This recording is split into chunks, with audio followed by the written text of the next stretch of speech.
The voice of Begusarai से बातचीत करती सीपीआई की राष्ट्रीय नेत्री वृंदा करात। वो तो बिल्कुल साफ गठबंधन में जितने बेगूसराय की सीट है उसमें वाम दलों की बहुत स्ट्रांग उम्मीदवार है। सीपीआई और सीपीएम की बहुत मजबूत उम्मीदवार है यहाँ, और मैं तो समझती हूँ कि इन तमाम सीटों पर जहाँ वाम दल महागठबंधन के समर्थन से खड़े हैं और बाकी जगह पे जहाँ महागठबंधन के तमाम उम्मीदवार खड़े हैं, ये सबकी जीत तो होने वाली है। हालांकि यहाँ बेगूसराय में एनडीए ने जिस प्रकार के उम्मीदवार को दिए, जो गलत काम के आधार पर, भ्रष्टाचार के आधार पर, पैसा कमाने के आधार पर और उस बल पर वो जनता के बीच जाकर दबाव बनाने का प्रयास कर रहे हैं, वो इस समय फेल होंगे, क्योंकि जनता तय लगता रहा है कि ये देश विरोधी ताकतों को मजबूत करते हैं।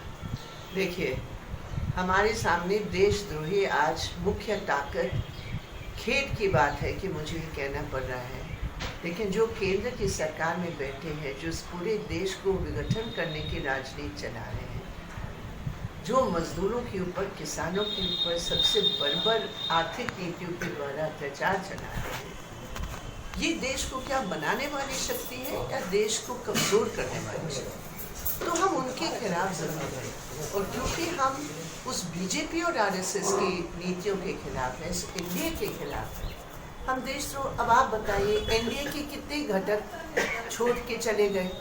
अकाली दल क्यों छोड़ के चली गई? शिवसेना क्यों छोड़ के चली गई? चिराग पासवान यहाँ बिहार में आकर नीतीश कुमार पर क्यों वार कर रहे हैं? ये सभी क्या देशद्रोही है?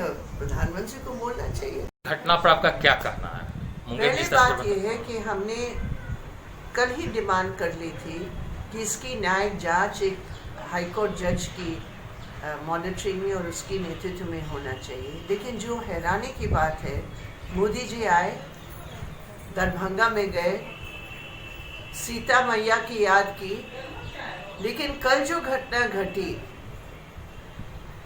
माँ दुर्गा की विसर्जन के समय पर एक नौजवान की पुलिस की गोली से उसको मारा गया, बेरहमी से एनडीए की पुलिस ने उनके ऊपर लाठियां बरसाई, उसके बारे में प्रधानमंत्री यहाँ एक शब्द नहीं बोले।